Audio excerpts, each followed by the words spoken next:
شاكا هايا gabadhii sundus tiirada in adeerteen caawa bahdila Allah sundus ina adeeray sundusay ina adeer xageen ku geeyaa ina adeer xageen ku geeyaa reebulan saame aheene in adeer xageen ku geeyaa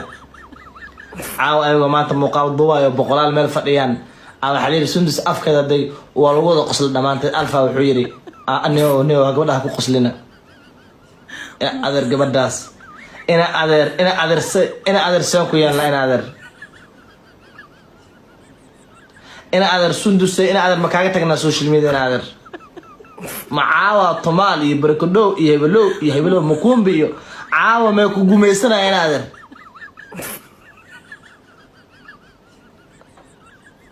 ana ku geeyna iyo meelan ku qaana toona ma aqaane ana wareerin ina adeer ana wareerin